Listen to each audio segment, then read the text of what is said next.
Hello and welcome to the Brain Drop Podcast, a show all about puzzles, riddles, mysteries, and games. I'm your host, Brian Hobbs. This week, we solve all of the world's problems. By problems, I mean puzzles. By world, I mean the previous episode. Let's jump right in, shall we? Solution 1. Eclairvoyance. In this puzzle, Greg and Emily are two logicians fighting over the last eclair. They separated the number cards of one suit and each drew a card. They looked at their cards without showing the other. Greg said, "I don't know if I'll win, but I hope I do, because that eclair is looking more amazing by the second." Emily replied, "Well, I don't know if I'll win, but I hope I do, because my mouth is really watering." They thought a moment, then Greg said, "Well, I still hope I win, because everything in my vision is starting to look like an eclair." Emily said, "I still hope I win, because I have a fever, and the only cure is that eclair." Greg tosses down his card and admits defeat. What cards did they have? The fact that they are logicians was your clue to how to solve the puzzle, so let's see how it's done. First, we know that the cards range from 2 to 10. When Greg first says, "I don't know if I'll win, but I hope I do," that means something about his card. If he had the 10, then he wouldn't say, "I don't know if I'll win," because he would know for certain that he had won. Likewise, he wouldn't say, "I hope I win," if he had the 2, because there's no hope in that case. So he must have a card in the 3 to 9 range.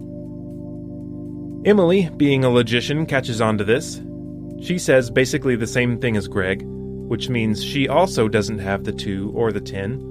But more than that, it also means she doesn't have the 9 or the 3, because she would know that she had either won or lost in that case, since the only way she could lose with a 9 is if Greg had the 10, which we know he doesn't have, and the only way she would win with the 3 is if Greg had a 2, which we know he doesn't have.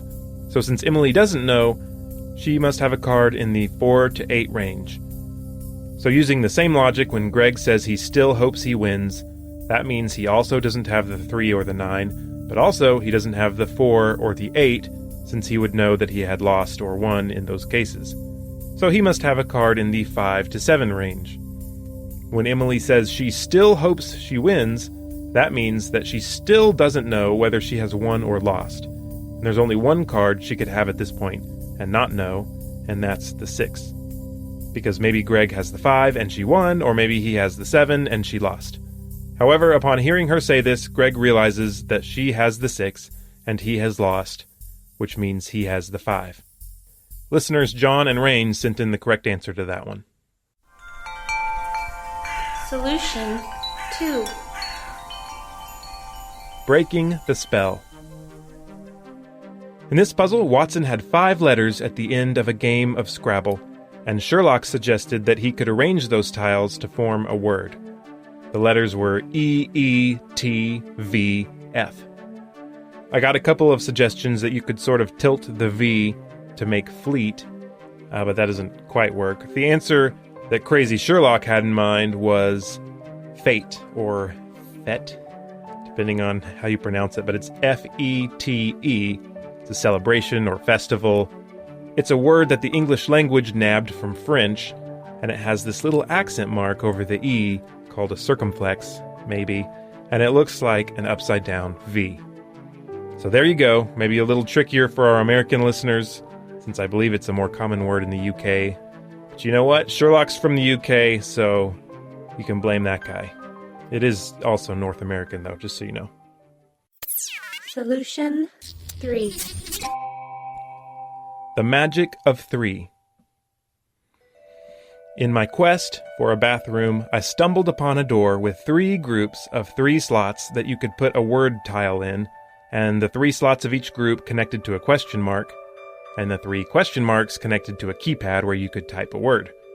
You were also given an example where the words north, death, and fish all connected to the word star.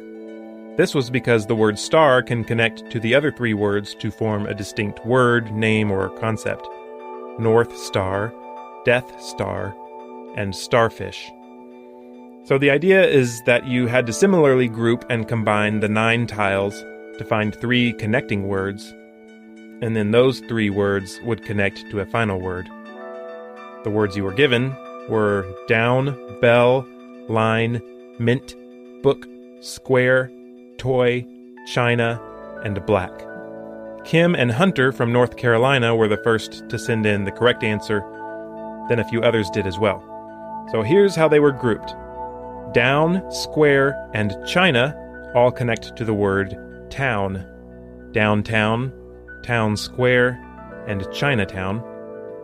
Line, book, and toy connect to the word story. Storyline, storybook, and Toy Story. Finally, bell, mint, and black connect to pepper, bell pepper, peppermint, and black pepper. So our 3 question marks are town, story, and pepper. What word connects all 3? Ghost. Ghost town, ghost story, and ghost pepper. So that's what I typed in. The door opened to a dim room in which 3 cloaked figures stood around a swirling portal out of which some sort of tentacled monster was climbing. Oh, sorry, didn't mean to interrupt what you guys were doing. Although, hey, since I'm here, you wouldn't happen to have a bathroom in here I could borrow, would you? Solution 4.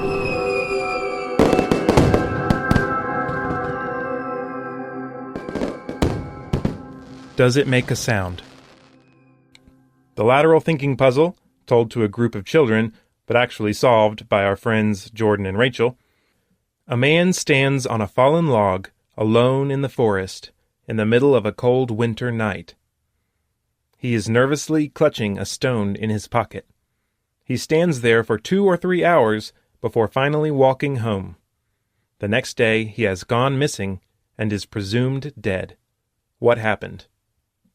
It was a magic rock from an alien spaceship. And he walks home. It's a work of fiction. And the end.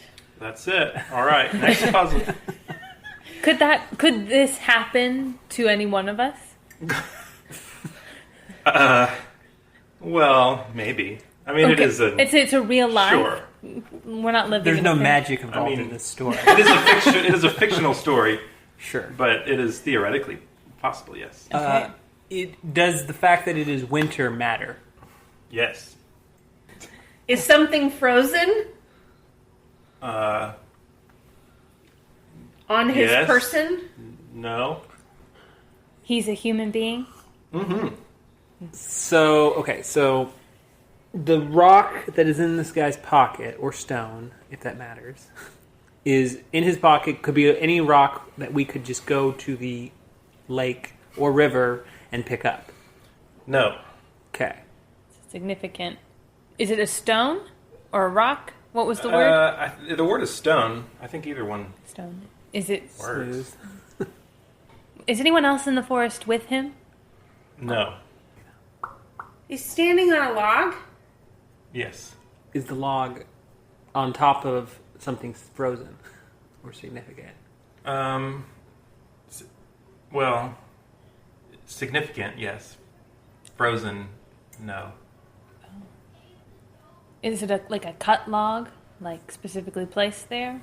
No. Fallen log. So he dies. He doesn't make it to the next morning. Is that the end of that? He's presumed dead. Presumed He's a dead. missing person. So he's missing. Okay. Did he die?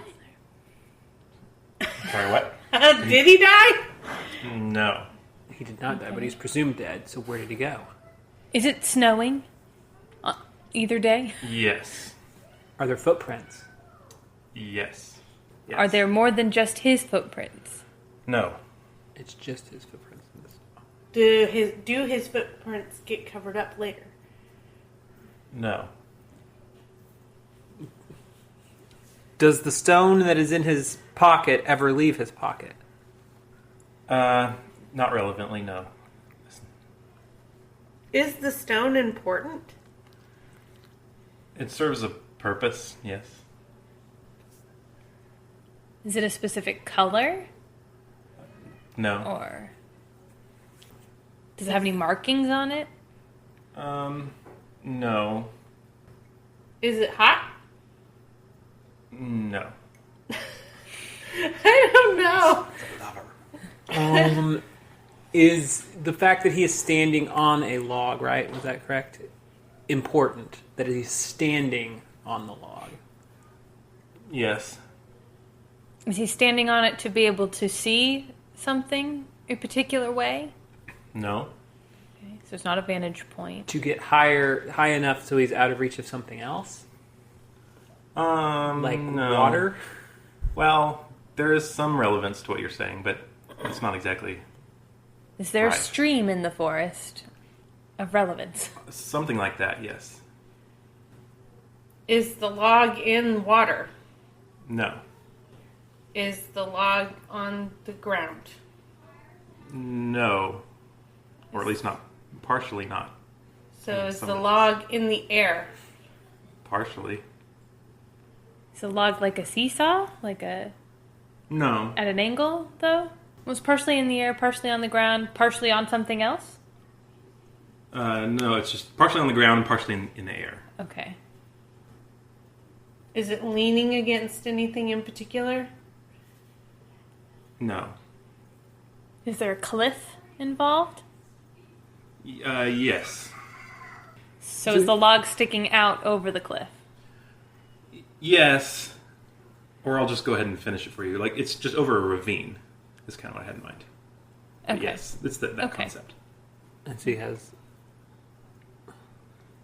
Sharp rocks at the bottom. Why does he have a rock in his pocket, though? Is he standing Or stone in his well, pocket? on the not ground part or on the ground part? Yeah, he's standing above the ravine. The ravine, okay. He's waiting a certain amount of time. Is Yes. does the size of the log matter? No. Just big enough to Stand on for Is it- 3 hours. Is it functioning as a bridge? Yes. But it doesn't reach the other side. Yeah, it does. Oh. Okay. Now, But he stands in the middle of it Yes. with his rock in his pocket. Just looking. Basically, yes. Is he waiting for something on the other side to go away? No. Is he waiting for something on the other side to appear? He is waiting for something to appear. Not specifically on the other side. is he waiting for a person to appear? No. An animal? No. A meteorological phenomenon. Yes, I guess that is how you would put that. Snow? Yes. He's waiting for it to snow. Uh-huh. But he's standing on this log. Yes. Is there snow already on the ground? No. Not yet. Oh. Okay. He's in a specific spot that he needs to remember how to get back to. And so he waits for it to snow so he can walk in the snow and leave footprints that he can follow again in the morning. No. Dang it. So, but there was part of that that's on the right Footprints? track. Well, because he said, Yes. yeah, the footprints stay. Is the stone in his pocket some sort of treasure? Yes. Is it some sort of like Does it matter? gold or It doesn't really actually matter. It doesn't matter. It could be He has some treasure in his pocket. a gemstone or something. did he find it? No. Is he planning to do anything with it? It never leaves his pocket, though. At some point, or I don't know, whatever you would do with treasure, I guess. Did he steal it? Yes. Ooh, he's a bad guy. Ooh, we didn't get in character. Trying to figure out where to bury his treasure? No. Why would the cliff matter?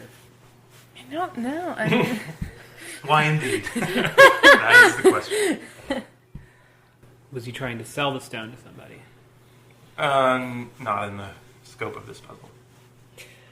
Was he leaving footprints to make it look